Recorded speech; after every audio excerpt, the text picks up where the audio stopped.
యోహాను సువార్త 20వ అధ్యాయం 30వ వచనం బైబిల్ చూద్దాం. యోహాను సువార్త 20వ అధ్యాయం 30వ వచనం. యేసు ప్రభువు భూమి మీద బ్రతుకున్న కాలంలో ఆయన మాట్లాడుతూ ఒక మంచి సందర్భాన్ని ఇక్కడ తెలియజేస్తారు. మరియు అనేకమైన ఇతర సూచక క్రియలను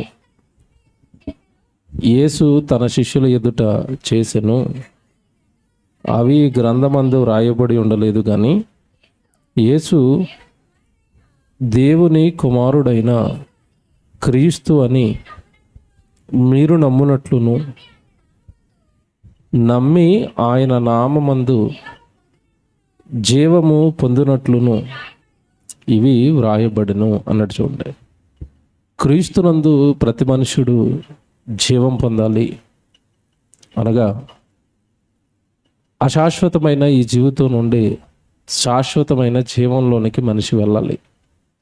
ఇది దేవుడు బైబిల్లో వాక్యము రాయించటం వెనకాల కానీ, ప్రభువుని లోకానికి పంపించటం వెనకాల కానీ కన్న కళ. Very good. ఇప్పుడు జీవం యేసుక్రీస్తుల వారి ద్వారా ఈ లోకానికి అనుగ్రహించబడితే మనం ఎలా పొందుకోవాలి? ఆ జీవాన్ని మనం ఎప్పుడు పొందుకుంటాము? నిత్య జీవంలోనికి మనం ఎలా వెళ్ళగలుగుతాము అన్నది దేవుడిని అడిగితే, నిజంగానంటే బైబిల్లో రాయబడిన సంగతులు ఆశ్చర్యాన్ని కలిగిస్తాయి.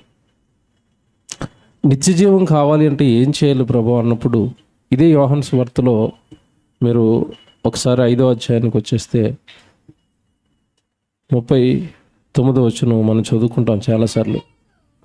యోహాను సువార్త 5వ అధ్యాయం 39వ వచనంలో, ఇదిగో లేఖన భాగాలు అనగా బైబిల్లో రాయబడిన 66 పుస్తకాలు, లేఖనముల యందు మీకు నిత్య జీవము కలదని తలంచుచు వాటిని పరిశోధించుచున్నారు. అక్కడ 1 కింద మీరు పరిశోధించండి అని రాశాడు. ఈ సందర్భాన్ని ఎందుకు ఈరోజు జ్ఞాపకం చేస్తున్నాను అంటే, భూమి మీద మనిషి తనకి ఇవ్వబడిన 60-70 ఏళ్ల జీవితం లేఖనాలను పరిశోధించటానికి, బైబిలును నేర్చుకోవడానికి, మళ్ళా చెప్తున్నాను జాగ్రత్తగా వినండి, మన ఆయుష్కాలం సరిపోదండి బైబిల్కి, మన జీవితకాలం సరిపోదండి, ప్రతిరోజు పరిశీలించిన మన ఆయుష్కాలం సరిపోదండి. అలా నీకు ఇచ్చిన ఆయుష్కాలం అంతా కూడా లేఖనాలను పరిశోధించి ఈ జీవంలో నుండి మరో జీవంలోనికి, ఈ అశాశ్వతమైన జీవితంలో నుండి శాశ్వతమైన జీవితంలోనికి మనిషి వెళ్ళిపోవాలి అంటే దేవుడిచ్చిన ఏకైక మార్గం అండి, ఇక్కడ మీరు చదువుకున్న మాట, లేఖనాలను పరిశోధించాలి అన్నాడు. అంటే బైబిల్లో రాయబడిన వచనాల వెనకాల దేవుడి మనసును ఎవరైతే పరిశీలిస్తారో వాళ్ళను నేను పరలోకానికి తీసుకుంటాను అన్నాడు. మీరు చాలా సంవత్సరాలకి మాట చదువుతున్నారు. అసలు లేఖనాలను పరిశోధించిన వాళ్ళను నిత్య జీవంలోనికి ఎందుకు తీసుకుంటున్నాడు అంటే, లేఖనాలు అనగానే ఆజ్ఞలండి. పరలోకంలో ఒక వ్యక్తి బ్రతకడం ఎలాగో, బ్రతికే వ్యక్తి ఏం చేయాలో దేవుడు రాయించిన ఆజ్ఞలు ఇవి.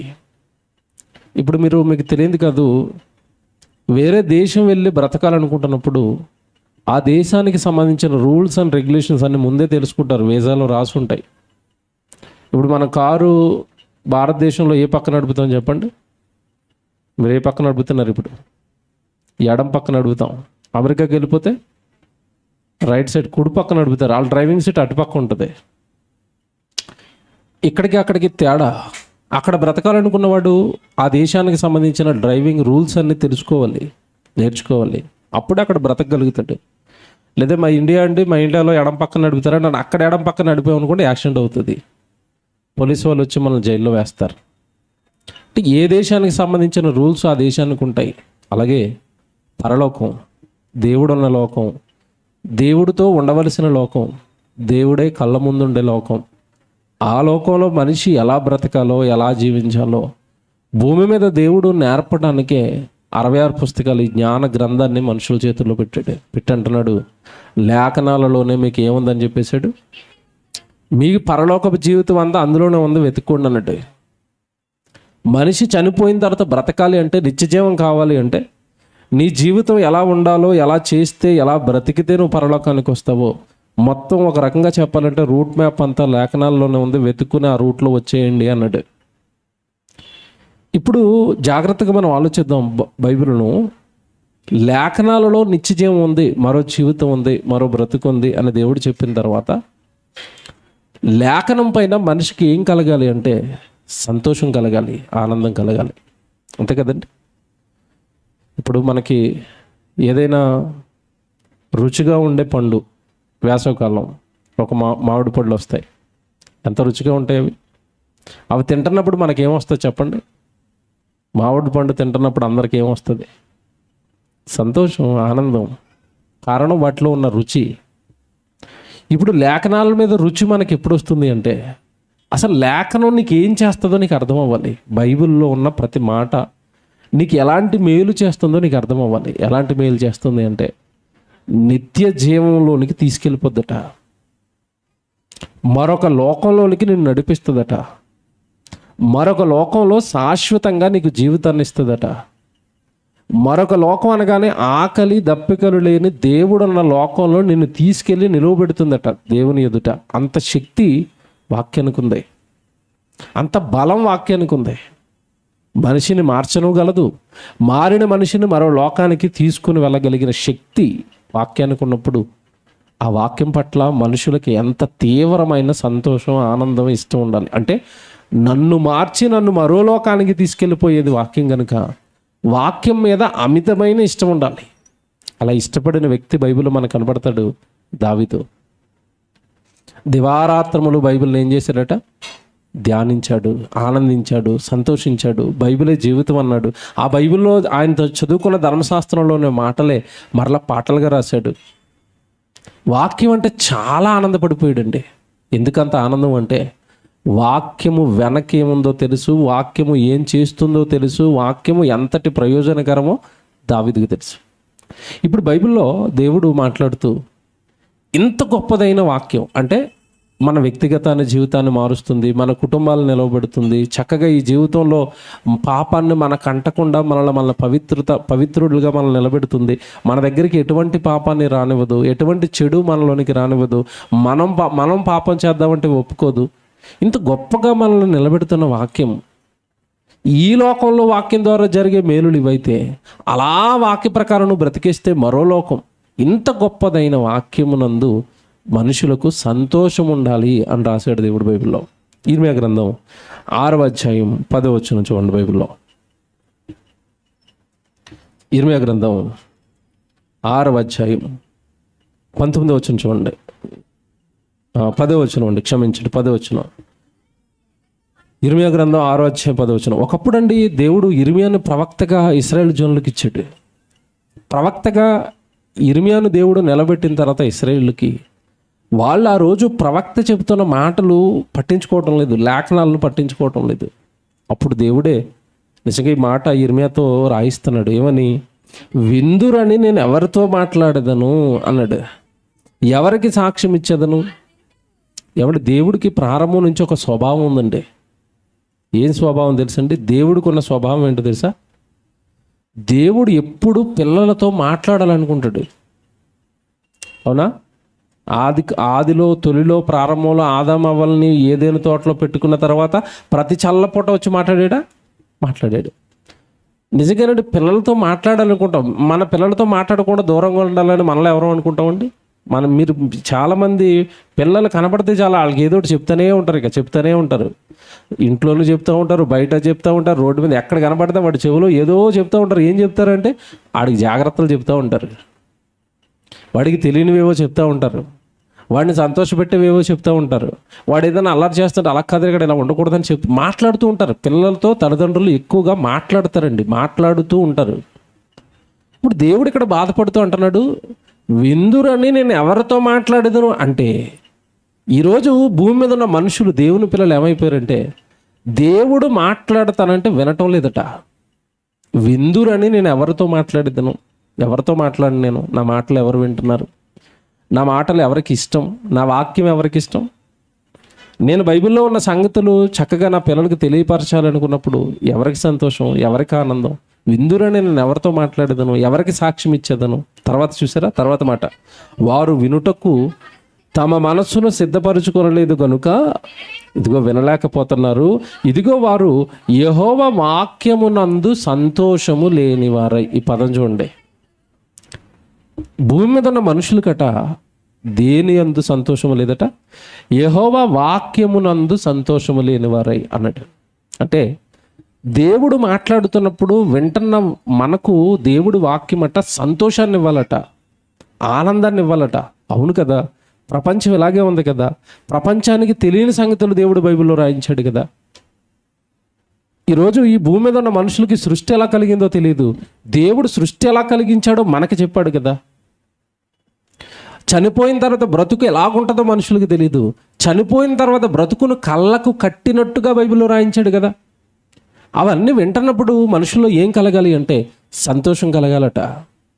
లోకానికి తెలియనివి, లోకంలో శాస్త్రవేత్తలుగా లేదా పండితులుగా పిలువబడుతున్న వారికి సైతం అంతు చిక్కని సంగతులు లేఖనాల గుండా దేవుడు నీతో మాట్లాడేస్తున్నప్పుడు నీలో సంతోషం కలగాలి కదా, ఆనందం కలగాలి కదా. ఏమండి, ఈరోజు జైశైల్ గారి మాటలండి మీకు తెలుసో లేదో, మేము యవనంలో ఉండగా మేము చదువుకుంటున్నప్పుడు ఆయన శాస్త్ర అతీతమైన సంగతులు, శాస్త్రానికి అందని సంగతులు, శాస్త్రం చెప్పలేని సంగతులు, ఇంకా చెప్పాలంటే శాస్త్రం మాకు తెలియదు బాబోయ్ అని ఆగిపోయిన సంగతులు బైబిల్లో నుంచి ఎత్తి ఇదిగో వాళ్ళకి తెలియదు మనకి దేవుడు చెప్పాడు అనగానే అసలు ఆ రోజండి మేము యవనంలో మేము వాక్యం వింటున్నప్పుడు ప్రాణం ఎలా ఉండేదంటే, అబ్బా మనం పట్టుకున్న బైబిల్ ఎంత గొప్పదా. నిజంగా నేను వాక్యం వినగానే లోపల నుంచి తెలియని ఆవేశం, మన బైబిల్ గొప్పదే, మన దేవుడు గొప్పవాడు. శాస్త్రవేత్తలు మా సైతం నివ్వెరిపోయే సంగతులు బైబిల్లో రాయించాడంటే నిజంగా మనం నమ్ముకున్న దేవుడే సృష్టికర్త. దేవుడు వాక్యము వింటున్నప్పుడు సంతోషం, వాక్యం వింటున్నప్పుడు ఆనందం, వాక్యం వింటున్నప్పుడు నిజంగా తెలియని ఉత్సాహం, వాక్యం వింటున్నప్పుడు దేవుడి కోసం ఏదో ఒకటి చేసేయాలని ఆనందం. ఆ సంతోషం, ఆ రిసీవింగ్ ఎప్పుడైతే మన హృదయంలో ఉంటుందో దేవుడు మనల్ని బట్టి ఆనందపడతాడు. అదే చెప్తాడు కిందకి వెళ్ళేసరికి, వారు యెహోవా వాక్యమునందు సంతోషము లేని వారై దానిని తృణీకరించెదరు, కావున యెహోవాను నేను క్రోధముతో నిండి ఉన్నాను. అలా ఎవరైతే వాక్యమునందు సంతోషపడటం లేదో వాళ్ళ విషయంలో దేవుడు కోపంతో ఉన్నాడట. ఇప్పుడు మీరు బాగా ఆలోచించి, దేవుడు ఇప్పుడు ఇంతకీ ఎందుకు వస్తుంది ఆయన కోపం? నువ్వు వాక్యం చదివితే, నువ్వు వాక్యం వింటే ఆయనకు వచ్చే లాభం ఏమీ లేదు. మన తొలిలో చదువుకున్న మాట, లేఖనములు యందు ఏముంది? నిత్యజీవం ఉంది. నువ్వు చదువుకుంటే నువ్వు పరలోకానికి వస్తావు. నువ్వు బైబిల్ నేర్చుకుంటే నువ్వు పరలోకానికి వస్తావు. నువ్వు బైబిల్లో ఉన్న జ్ఞానం నాకు కావాలి అని నువ్వు ఆతృత కలిగి చక్కగా బైబిల్ అంతా నేర్చుకోవడానికి సిద్ధపడినప్పుడు అది మనకే మేలు జరుగుతుంది. పరలోక మార్గం దొరుకుతుంది, పరలోకంలో జీవం దొరుకుతుంది. ఇంత గొప్ప జీవాన్ని ఇచ్చే వాక్యాన్ని నీ కళ్ళ ముందు పెడితే నువ్వు వెనక దానిని పట్టించుకోక, దాని యందు సంతోషం నీకు లేక, నీకు నీవుగా వాక్యమునందు ఎదగలేక నీ జీవితాన్ని నువ్వు నాశనం చేసుకుంటున్నప్పుడు, ఇంత కష్టపడి 40 నుంచి 45 మంది ప్రవక్తలను పుట్టించి వాళ్ళ జీవితాలను పణంగా పెట్టి, కొంతమంది అయితే రక్తాన్ని ఇచ్చేసి వాళ్ళ చావులతో మరణాలతో నిన్ను బ్రతికించడానికి నిన్ను బ్రతికించే వాక్యాన్ని నీ మధ్యలో పెడితే నువ్వు దానిని విననప్పుడు, ఆ వాక్యం విననప్పుడు, నేర్చుకోనప్పుడు దేవుడనైనా నేను నీ మీద క్రోధముతో నిండి ఉన్నాను, కోపడుతున్నాను అన్నట్టే. నిజమేనండి. ఎందుకు తండ్రి మేము బైబిల్ చదవాలి, ఎందుకు తండ్రి మేము వాక్యం నేర్చుకోవాలంటే దేవుడు అన్నాడు, నిజంగా నువ్వు వాక్యము నేర్చుకుంటే, దేవుడు మాటలు నీ మదిలో ఉంటే, లోకంలో నువ్వు జాగ్రత్తగా బ్రతుకుతున్నప్పుడు, పరలోకపు ప్రయాణం, పరలోకంలో దేవుని దగ్గరికి నువ్వు చేరుకోవాలనుకున్నప్పుడు వాక్యంలో నువ్వు ఉంటే కుడికి కానీ ఎడమకు కానీ నువ్వు పడిపోకుండా అది నిన్ను కాపాడుతుంది అని చెప్పాడు. ఆ మాట చదువుదాం ఎంత బాగుంటుందో. ద్వితీయోపదేశకాండం మీరు చూడండి. ద్వితీయోపదేశకాండం 17వ అధ్యాయం చూడండి. ద్వితీయోపదేశకాండం 17వ అధ్యాయం 19వ వచనం చూడండి బైబిల్లో. ద్వితీయోపదేశకాండం 17వ అధ్యాయం 19వ వచనం. తన రాజ్యమందును తానును తన కుమారులను ఇశ్రాయేలు మధ్యను దీర్ఘాయుష్మంతులగుటకై అన్నాడు. దీర్ఘాయుష్మంతులగుటకై అంటే నీవు ఎక్కువ కాలం భూమి మీద బ్రతకాలంటే, నీకు దేవుడిచ్చిన సంపూర్ణ ఆయుష్కాలం నువ్వు బ్రతకాలి అంటే దీర్ఘాయుష్మంతులగుటకై. 21 తాను తన సహోదరుల మీద గర్వించి ఈ ధర్మమును విడిచిపెట్టి అన్నాడు. వాక్యాన్ని ఏమంటున్నాడండి? వాక్యాన్ని దేనితో పోలుస్తున్నాడు? ధర్మం. బైబిల్కి ఉన్న మరో పేరు, వాక్యానికి ఉన్న మరో పేరు ధర్మశాస్త్రం. బైబిల్లో దేవుడు చెప్పిన ప్రతి మాట ధర్మం. ఎంత బాగా రాస్తున్నాడు చూసారా? ఈ ధర్మమును విడిచిపెట్టి కుడికి కానీ ఎడమకు కానీ తాను తొలగకయుండునట్లు తన దేవుడైన యెహోవాకు భయపడి ఈ ధర్మశాస్త్ర వాక్యములన్నిటినీ ఈ కట్టడలను అనుసరించి నడువ నేర్చుకొనుటకు అతడు తాను బ్రతికిన దినములన్నిటను, ఈ పదవంటర్లు చేసుకోండి, ఎప్పుడు చదవాలట బైబిల్? అతడు తాను బ్రతుకు దినములు అన్నిటను అన్నాడు. ప్రతి దినం అన్నాడు చూసారా బైబిల్? అతడు తాను బ్రతుకు దినములు అన్నిటను ఆ గ్రంథమును చదువుచుండవలెను. బైబిలును చదవాలి. ఎప్పుడెప్పుడు? బ్రతుకు దినములు అన్నిట చదవాలి. అంటే ప్రతిరోజు బైబిల్ చదవండి. ఎంత బాగుంది చూసారా? అలా చదివిన వాడట ధర్మాన్ని విడిచిపెట్టి కుడికి కానీ ఎడమకు కానీ, అంటే లోక సంబంధమైన పాపాలకి, నేరాలకి, దైవ విరుద్ధ కార్యక్రమాలకి అతడు తొలగడట. ప్రతిరోజు బైబిల్ చదివేవాడు, ప్రతిరోజు దేవుడి గురించి ఆలోచించేవాడు, ప్రతిరోజు దేవుడి మాటలు వినేవాడు. తొలగడండి. దేవుడి వాక్యంలో ఉన్నవాడు తొలగడు. కుడికి కానీ ఎడమకు కానీ తొలగడు. మళ్ళీ చెప్తున్నాను, తొలిగాడు అంటే ఎక్కడో బైబిల్ని పక్కన పెట్టేశాడని అర్థం, ఎక్కడో బైబిల్ చదవటం లేదని అర్థం, ఎక్కడో వాక్యాలు వినటం లేదని అర్థం. నీ బ్రతుకు దినములు అన్నిటను దానిని చదువుతుండవాలి. నా మాట చూడండి ఎలాగుందో. బ్రతుకు దినములు అన్నీ చదవాలి, బ్రతుకు దినాలు అన్నీ చదవాలి. అంటే ఇప్పుడు ఒక మాటలో ఆలోచిస్తే ఈ బ్రతుకు దినాలన్నీ మనకిచ్చింది దేనికోసం చెప్పండి? దేవుడు దేనికి ఇచ్చాడు? బైబిల్ చదువుకోవడానికి ఇచ్చాడు కదా. ఇలాంటి ప్రసంగాలు విన్నప్పుడు కొంతమంది చదువుతారండి, కొంతమంది చదువుతారు. బైబిల్ ఎలా చదువుతారు చెప్పండి? బైబిల్ ఎలా చదువుతారు తెలుసండి? దేవుడు బైబిల్ చదవమన్నాడు కనుక బైబిల్ చదువుదాం. జిప్ ఓపెన్ చేశారు. జిప్ ఓపెన్ చేసేట కొంతమంది అట దేవుడు ఈరోజు నాతో ఏదో మాట్లాడతాడు వాక్యం ద్వారా అని కళ్ళు మూసుకుని ప్రార్థన చేసుకున్నట. ఏమంటే బైబిల్ ఓపెన్ చేసి జిప్ ఓపెన్ చేసి ఇలాగ చెయ్యడతారట. ఎక్కడో ఆ చెయ్యట్టిన చోట ఏ వాక్యం అయితే ఉందో ఆ వాక్యం చదువుతారట. చాలామంది విన్నాను ఇది. అక్కడ ఏలు ఎక్కడైతే ఆగిందో అది దేవుడు చెప్తున్నాడట ఆ రోజు. ఆ మొక్క తప్ప ఇంకేది, ఏలు ఎక్కడ ఆగిందో ఆ మొక్క తప్ప ఇంకేది చదవరట. ఎలాగుంది? మరికొంతమంది బైబిల్ చదువుతారు. నేను చాలాసార్లు చెప్పాను, సికింద్రాబాద్లో ట్రైన్ ఎక్కడానికి, ఎక్కడో మీటింగ్ వెళ్ళడానికి ట్రైన్ ఎక్కడానికి వెళుతుంటే ఒక ఆవిడ విండో పక్కన కూర్చొని చదివేస్తుంది బైబిల్. పెద్ద ఆవిడ. నేను అనుకున్నాను నిజంగా పెద్ద ఆవిడికి ఎంత ఆసక్తి, దేవుడు అంటే ఎంత భయం.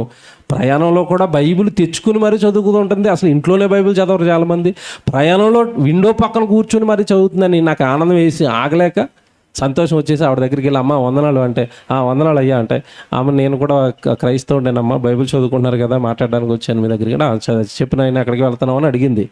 అన్ని వివరాలు అడిగిన తర్వాత నేను మిమ్మల్ని చూసి చాలా ఆనందపడుతున్నానమ్మా, ప్రయాణంలో కూడా టైం వేస్ట్ చేయకుండా బైబిల్ చదువుతున్నారంటే నిజంగా మీరంటే నాకు చాలా సంతోషంగా ఉంది అంటే ఆవిడ అంటుంది, టైం వేస్ట్ లేదు ఏం లేదు ఊరుకోనైనా, నేను ప్రయాణం అంటే నాకు భయము, అందులోనూ విండో పక్క సీట్ వచ్చింది, చివరి వరకు వెళతానో లేదు, పట్టాలు తప్పి హాస్పిటల్కి వెళ్తానో తెలీదు, నా ప్రయాణ భయాన్ని పోగొట్టుకోవడానికి ఇప్పుడు నేను ఏం చేస్తున్నాను? అది దేవుడి పైన భక్తితో చదువుతుంది అక్కడ కూర్చుని బైబిల్. ప్రయాణం అంటే భయం అట. ఆ భయం పోవడానికి విండో పక్కన కూర్చొని ఏం చేస్తుంది? బైబిల్ చదువుతుంది. నిన్న మొన్న విజయరావు దగ్గరికి సభలకు వెళ్ళాను. అన్న మాట్లాడుతూ మధ్యలో ఓ మాట చెప్పాడండి. ఒక ఆవిడ రోజు బైబిల్ చదువుతుందట. చాలా ఆనందపడిపోయాను తమ్ముడు. రోజు బైబిల్ చదువుతుంది అంటే బైబిల్ మీరు అక్కడక్కడ వేలెట్టిన దగ్గర ముక్కలు చదవకూడదు, పూర్తిగా ఎక్కువ చదవాలి బైబిల్ అనేసరికి ఒక ఆవిడ ఉందట, లేదండి అయ్యగారు నేను రోజు అధ్యాయం చదువుతున్నాను అన్నదట. ఏం చదువుతుంది? రోజు ఒక అధ్యాయం చదువుతుందంటే అనుకున్నాడట, అబ్బా ఎంత మంచి భక్తి పర్రాలు, రోజు ఒక అధ్యాయం చదువుతుందంటే. ఏ అధ్యాయం చదువుతున్నామంటే కీర్తనల గ్రంథం 117వ కీర్తన అని చెప్పిందట. ఇప్పుడు మీరు బైబిల్లో 117 కీర్తన చూడండి, ఎన్ని వచనాలు ఉంటాయి దాంట్లో? బైబిల్లో అతి చిన్న అధ్యాయం ఏదో తెలుసా? ఆ 117 2 వచనాలు ఉంటాయి. ఇప్పుడు అధ్యాయం చదువుతున్నాడు అంటే ఇంతకీ ఎన్ని వచనాలు చదువుతుంది రోజు? ఆ 2, ఆ 117 కీర్తన. 119 చదవమనండి, 17 వదిలేసి 18, 19 చదవమనండి. ఎన్ని వచనాలు ఉంటాయి తెలుసా దాని నిండా? 176. ఈ అధ్యాయం చదవమనండి, ఎలాంటి అధ్యాయాలు చదవమనండి ఈ చదవరు. ఇది 176 వచనాలు చదవాలంటే ఎంత టైం పడుతుంది? అబ్బాబ్బాబ్బే అధ్యాయాలు చదవమన్నారు అయ్యగారు వచనాలు చదవద్దు అధ్యాయాలు చదవండి అంటున్నాడు. కనుక ఇప్పుడు నేను అధ్యాయం చదువుతున్నాను, 117 అధ్యాయం. ఎంత బాగుంది! ఎంత మంచి భక్తిపరులు ఉన్నారు బైబిల్లో. ఏమంటే మన క్రైస్తవ సమాజంలో దేవుడేమో బైబిల్ అంటున్నాడు, నీకు నిత్యజీవం కావాలంటే ప్రతిరోజు లేఖనాలు నువ్వేం చేయాలి? పరిశోధించు. నీ బ్రతుకు దినములన్నిటిను నువ్వు బైబిల్ను చదవాలి. నేను మళ్ళీ చెప్తున్నానండి, బైబిల్ చదువుకోండి. నిజంగా మనసు ఎంత తేలిగ్గా ఉంటుందో తెలుసండి, ఎంత హాయిగా ఉంటుందో తెలుసా బైబిల్ చదువుకుంటే. అది అనుభవిస్తానో నాకు తెలుసండి. బైబిల్ చదువుకుంటుంటే, బైబిల్ ఆలోచించుకుంటుంటే హాయ్ అండి. దేవుడు పక్కనే ఉన్నాడన్న ఫీలింగ్, దేవుడు నాతో మాట్లాడేస్తున్నాడు అన్న ఆనందం మీకు తెలియదు. అది అనుభవించే వాళ్ళకి తెలుస్తుంది. దేవుడు మాట్లాడేస్తున్నాడు నాతో, దేవుడు మాట్లాడేస్తున్నాడు అన్న ఆనందం వస్తుంది బైబిల్ చదివితే. అది అనుభవించి చదవండి. నీకు మామూలుగా ఉండదు. ఇక ఆ తీపి తగిలిన వాడు ఇక బైబిల్ చదవకుండా ఉండలేడు. బైబిల్ ప్రతిరోజు తీయకపోతే, ఒక రోజైనా బైబిల్ అలా చదువుకోకపోతే ఏదో పోగొట్టుకున్నాడన్న ఫీలింగ్తో ఉంటాడు, వెలుతుతో ఉంటాడు. రోజుకు కనీసం ఒక్కసారైనా గట్టిగా బైబిల్ చదవాలి. ఏమండి, ఈరోజు ఎంత అవకాశం వచ్చిందంటే బైబిల్ చదువుకోవడానికి. ఒకవేళ ప్రయాణంలో ఉన్నారు, పనిలో ఉన్నారు, బైబిల్ చదువుకోవడానికి టైం లేదు. సెల్ ఫోన్లోకి బైబిల్ వచ్చిందా లేదా? ఈరోజు ఆ యూట్యూబ్ తిప్పినంతసేపు అధ్యాయాలు తిప్పితే, ఆ ఫేస్బుక్ నడిపినంతసేపు ఏమన్నా కీర్తన గ్రంథం నడిపితే ఎన్ని మాటలు చదవచ్చు, ఎన్ని విషయాలు దేవుడు అర్థమవుతాయి, ఎంత జ్ఞానం మనలోనికి ఎక్కిపోతుంది, ఎన్ని సంగతుల మీద పట్టు వస్తుంది. మన జీవితంలో జరిగే మన పాపాలు మన దగ్గరికి రాకుండా, దైవ విరుద్ధ కార్యక్రమాల్లోనికి మనం వెళ్లకుండా ఎంత అడ్డుకట్ట వేసేస్తుంది తెలుసండి. బైబిల్లో ఉన్న వాక్యం అడ్డుకట్టలు వేస్తుంది, మనిషికి అడ్డుకట్టలు వేసేస్తుంది. నువ్వు తప్పు చేస్తున్నావు, నువ్వు తొలి చేస్తుంది, శోధిస్తుంది, ఆపేస్తుంది మనిషిని, కట్టి పడేస్తుంది మనిషిని. వాక్యానికి శక్తి ఉందని వాడుకోవటం లేదు మనం. ఆ శక్తి వాక్యానికి ఉంది, దేవుడు మాటలకు ఉంది, వాడుకోవటం లేదు. అలా వాడుకున్న వాడట ఈ జీవంలో నుండి నిత్య జీవంలోనికి వెళ్ళిపోతాడు. నీ బ్రతుకు దినములు అన్నిటను చదవాలి, అందరూ చదవాలి. 31వ అధ్యాయాన్ని కూడా చూడండి. ఇదే ద్వితీయోపదేశకాండంలో 31వ అధ్యాయం చూడండి. ద్వితీయోపదేశకాండం 31వ అధ్యాయం 12వ వచనం చూడండి. ద్వితీయోపదేశకాండం 31వ అధ్యాయం 12వ వచనం. మీ దేవుడైన యెహోవాకు భయపడి ఈ ధర్మశాస్త్ర వాక్యములన్నిటినీ అనుసరించి నడుచుకొనున్నట్లు. ఇప్పుడు ఎవరెవరు చదవాలట బైబిలు? పురుషులేమి, స్త్రీలేమి, పిల్లలేమి, నీ పురములోనున్న పరదేశులేమి, వాటిని విని నేర్చుకొనుటకై అందరినీ పోగు చేయవలెను. చూసారా? స్త్రీలు చదవాలట, పురుషులు చదవాలట, పిల్లలు చదవాలట, అందరూ బైబిల్ చదవాలట. కానీ ఇంట్లో ఏం జరుగుతుందో తెలుసండి, అమ్మ నాన్నలు ఆర్డర్లు వేస్తారు బైబిల్ చదవమని. ఎవరికి వేస్తారు ఆర్డర్? పిల్లలకి వేస్తారు ఆర్డరు. వీళ్ళేదో భక్తిపరులు అయినట్టు, వీళ్ళకి మొత్తం బైబిల్ అంతా చదివేసి మొత్తం అన్నీ తెలిసిపోయినట్టుగా వాళ్ళకి ఆర్డర్లు వేసి బైబిల్ చదవండి. మరి నువ్వేం చేస్తావు? టీవీ చూస్తావా? సెల్ ఫోన్ చూస్తావా? ఎవరితో మాట్లాడుతావు? ఏం చేస్తావు? నువ్వేం చేస్తావు? మొదట నువ్వు చెయ్యాలి. అక్కడ రాసేది చూసారా? ఎవరెవరు చదవాలట? మీ దేవుడైన యెహోవాకు భయపడి ధర్మశాస్త్ర వాక్యములన్నిటిని అనుసరించి నడుచుకున్నట్లు పురుషులేమి, స్త్రీలేమి, పిల్లలేమి. అంటే ఇంట్లో భార్య, భర్త, పిల్లలు ముగ్గురు బైబిల్ చదవాలి. ముగ్గురికి 3 బైబిల్ ఉండాలి. ఎవరి బైబిల్ వాళ్ళకి ఉండాలి. భర్త బైబిల్ భర్తకు ఉండాలి, భార్య బైబిల్ భార్యకు ఉండాలి, ఎవరి వాళ్ళకు ఉండాలి. చాలా ఇంట్లోనంటే అసలు ఎవరికి వాళ్ళకి బైబిల్ అందరు కలిపి బైబిల్ కొనుక్కుంటారు. అందరు కలిపి బైబిల్ కొనుక్కుంటారు. ఎప్పుడు చదువుతారు? ఆయన చదువుతున్నప్పుడు ఈవిడ చూస్తూ ఉంటుంది, ఈయన చదువుతున్నప్పుడు ఆవిడ చూస్తూ ఉంటుంది. అందరూ కలిపి ఒక వస్తువు ఇంట్లో ఏది వాడరండి. ఎవరి బ్రష్ ఆలుకుంటుందా? అందరు కలిపి బ్రష్తో తోముకుంటారా? అందరూ కలిపి బ్రష్తో తోముకుంటారా? ఎవరి బ్రష్ వాళ్ళదే కదా, ఎవరి సోపు వాళ్ళదే కదా, ఎవరి టవల్ వాళ్ళదే కదా, ఎవరి కంచం వాళ్ళదే కదా, ఎవరి వాళ్ళు వాడుకుంటున్నారు కదా, దేనికది వస్తువులు ఉన్నాయి కదా. ఎవరికి వాళ్ళకి బైబిల్ ఎందుకు ఉండదు? పిల్లల బైబిల్ పిల్లలదే. వాడు చదువుకోవాలి, వాడు చదువుకొని అందరూ టిక్కులు పెట్టుకోవాలి, రాసుకోవాలి. వాడు ఆ బైబిల్ చదువుకుంటున్నప్పుడు వాడికి కొంచెం అవగాహన రావాలి, ఇక్కడ వరకు చదివాను అని. నువ్వు చదువుకుని టిక్కులు పెట్టుకోవాలి, నేను ఇక్కడ వరకు చదివాను. బైబిల్ ఒకే రోజులో చదవలేం కదండి. నేను బైబిల్ ఎలా చదువుకున్నానంటే ఒక 20 అధ్యాయాలు, 30 అధ్యాయాలు, 40 అధ్యాయాలు చదివేవాడిని. అక్కడ డేట్ వేసుకునేవాడిని, అక్కడ ఆపేసేవాడిని. నేను ఇక్కడ వరకు చదివాను. తర్వాత రోజు ఆ రోజు ఏమైనా డ్యూటీ ఎక్కువైపోయి నైట్ రాలేకపోతే ఆ రోజు చదువుకోలేకపోతే తర్వాత రోజు మరలా అక్కడి నుంచి ప్రారంభించేవాడిని. ఇక్కడి నుంచి ప్రారంభించి ఎన్ని అధ్యాయులు చదివితే అన్ని అధ్యాయులు అక్కడ గీత పెట్టుకునేవాడిని. ఎక్కడ వరకు చదివాను, తర్వాత చదివి అలా బైబిల్ అంతా చదువుకున్నాను నేను. నువ్వు అలాగే ఇంట్రెస్ట్గా ఏదో ఒకటి గుర్తుపెట్టుకుంటూ నేను ఎక్కడ వరకు చదివాను, ఎక్కడ వరకు. బైబిల్ అంతా చదువుకోకపోతే దేవుడు ఏం అర్థమవుతాడండి? దేవుడి యొక్క ఉద్దేశాలు ఏం అర్థమవుతాయి? పూర్తిగా అంతా చదువుకుంటేనే అర్థమవుతాయి, అన్నీ అర్థమవుతాయి దేవుడివే. కనుక ఎంత బాగా రాశాడు అంటే, పురుషులేమి, స్త్రీలేమి, పిల్లలేమి అందరూ కూడా బైబిల్ చదువుకోవాలి. ఇప్పుడు మాట్లాడుతాను, బాగా వినండి, ఇది మీరు బాగా రాసుకోండి.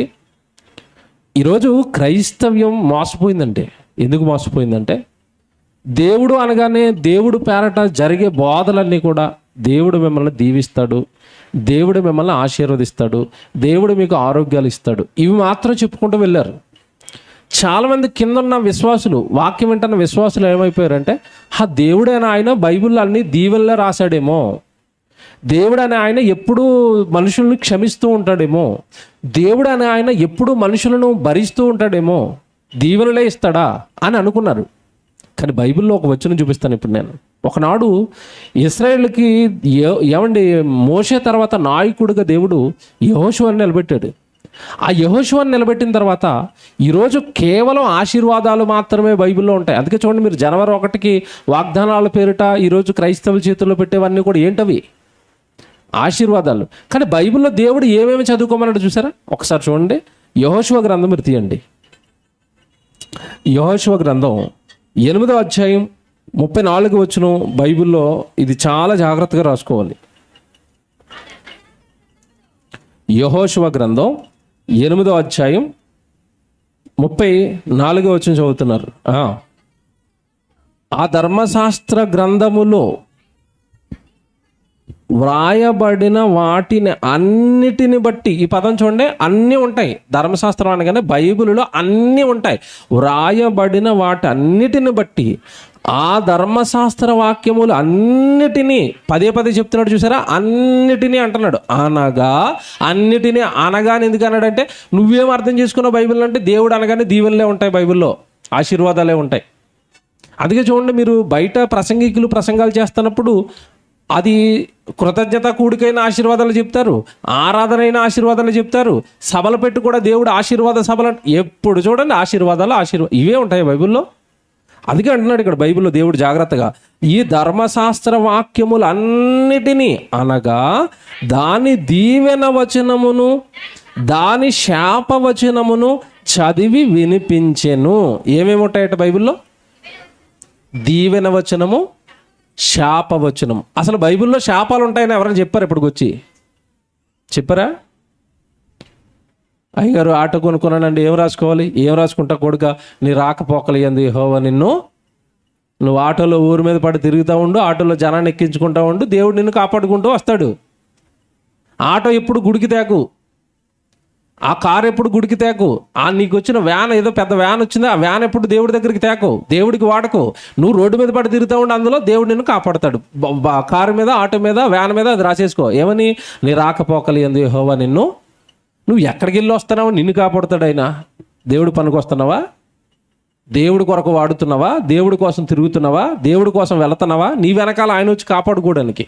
కాపాడుకోవాలంటే దూతను పంపాలి. నీ వెనకాల ఎందుకు పంపిస్తాడు? దూత ఎవరి వెనకాల ఉంటుంది? యెహోవా యందు భయభక్తులు కలిగిన వారు చుట్టూ ఆయన దూత కావలి ఉండి వారిని ఏం చేస్తుంది? రక్షిస్తుంది. భయభక్తులు కలిగి ఉండేటువంటి దేవుడి కోసం బ్రతకటం. అందుకే బైబిల్లో కేవలం దీవెన వచనాలే కాదట, ఏమున్నాయట? శాపవచనము కూడా. చూసారు ఎంత బాగా రాశాడు? ఆ రోజండి యెహోషువ ఎంత బాగా చెప్పాడు ప్రసంగం అంటే, మీరు చదువుకోండి, తర్వాత టైం అయిపోయింది.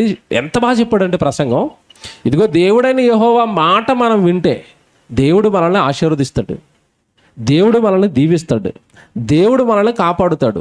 ఒకవేళ గనక మీ మది క్రొవ్వి, మీ హృదయం క్రొవ్వి, దేవుడు మాటలు గనక మీ హృదయంలోనికి వెళ్ళక, మీ హృదయము కనుక దేవుడు మాటల నుంచి తొలగిందా, దేవుడి వాక్యానుసారం మీరు జీవించటం లేదా, ఇదిగో ఈ శాపాలన్నీ మీ మీదకి వస్తాయి అంటాడు. శాపాలు చెప్తాడు. ఎన్నున్నాయి తెలుసండి బైబిల్లో? ద్వితీయోపదేశకాండం 28వ అధ్యాయంలో నేను చాలాసార్లు చెప్పాను, అక్కడ ఆశీర్వాదాలు ఉంటాయి. ద్వితీయోపదేశకాండం 28వ అధ్యాయం మొదటి నుంచి అన్నీ కూడా ఆశీర్వాదాలు ఉంటాయి. మీరు చదువుకోండి. తర్వాత 28వ అధ్యాయము 1 నుంచి 14 వచనాలు అన్నీ కూడా ఆశీర్వాదాలు అండి. నువ్వు దీవించబడతావు, నీ పిండి పిసుకు తొట్టె దీవించబడుతుంది, నువ్వు పొలంలో దీవించబడతావు, నువ్వు పట్టణంలో దీవించబడతావు, నిజంగా అప్పిచ్చేవాడుగా ఉంటావు, అప్పు చేయవు, తలగా ఉంటావు కానీ తోకగా ఉండవు, చాలా చెప్తాడండి. 14వ వచనం వరకు అవన్నీ ఆశీర్వాదాలు. 15వ వచనం నుంచి అంటాడు, ఇదిగో నీ దేవుడైన యెహోవా మాట విని ఆయన ఆజ్ఞల ప్రకారం బ్రతకకపోతే ఈ శాపములన్నీ నీ మీదకి వచ్చును అంటాడు 15వ వచనం నుంచి. ఆ 15వ వచనం దగ్గర ప్రారంభిస్తేనండి చివరికి 68 వచనాలు అవన్నీ ఏం రాశాడు తెలుసా బైబిల్లో? శాపాలు. ఎవరు చెప్పారు ఇది? ఆశీర్వాదాలేమో 14 వచనాలు, శాపాలు ఎన్ని ఉన్నాయి? 54 వచనాలు ఉంటాయి. లెక్కెట్టుకోండి, 54 వచనాలు శాపాలు. మీ పంట తినేస్తుంది అంటాడు, భయంకరమైన రోగాలు నిన్ను పీడిస్తాయి అంటాడు. ఏమండి, నేను అన్ని రాజుల చేతికి నేను మిమ్మల్ని అప్పగించేస్తాను అంటాడు. మీరు చివరికి కరువు వచ్చి తినడానికి తిండి లేక మీ గర్భాన్ని పుట్టిన పిల్లల్ని మీరు తినవలసిన పరిస్థితులు వస్తాయి అంటాడు. మీరు గర్భవతులుగా ఉన్నప్పుడు అన్ని రాజులు వచ్చి మీ గర్భాల్లో కత్తులు పొడుస్తారు అంటాడు. చాలా భయంకరమైన శాపాలు చెప్పాడండి. ఆ ద్వితీయోపదేశకాండం మీరు 28వ అధ్యాయం 15 నుంచి చదివితే అసలు దేవుడని ఆయన ఇంత ఉగ్రుడా, ఇంత కోపం ఉంటుందా ఆయన మాటకు లోబడితేనని భయం వేస్తుంది, భయం కలుగుతుంది, భయం వేస్తుందండి ఆ వచనాలన్నీ చదివినప్పుడు. క్షయరోగం నేను పడుతుంది అంటాడు, తాప జ్వరంతో నేను మొత్తుతాను అంటాడు, నా సైన్యాన్ని పంపించి నీ పంట అంతా నాశనం చేస్తాను, నీ పని పాటలన్నీ నాశనం అయిపోతాయి అంటాడు.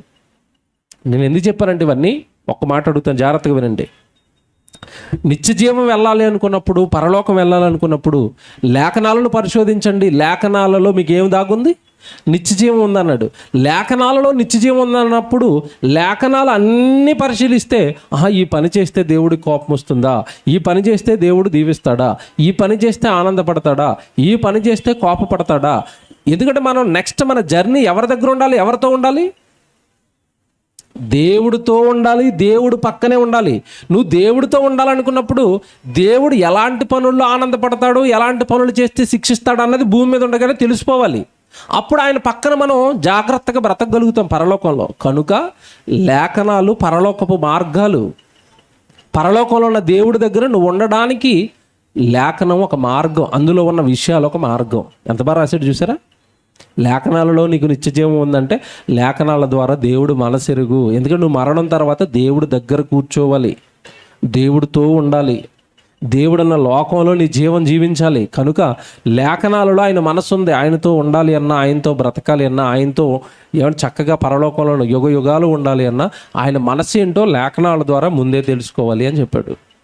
అందులో దేవుడు ఆనందాలు ఉన్నాయి, సంతోషాలు ఉన్నాయి, బాధలు ఉన్నాయి, కోపం ఉంది, ఆవేశం ఉంది, క్రోధం ఉంది, భయంకరమైన శిక్షలు వేసిన రోజులు ఉన్నాయి బైబిల్లో. ఇవన్నీ తెలియాలి కదా భూమి మీద ఉండగా. బైబిల్లో ఉన్నవన్నీ భూమి మీద ఉండగా మనిషి తెలుసుకోవాలి. తెలుసుకుని ఉన్నతంగా దేవుడి కోసం బ్రతకాలి. అందుకు బైబిల్ని చేతిలో పెట్టాడు దేవుడు.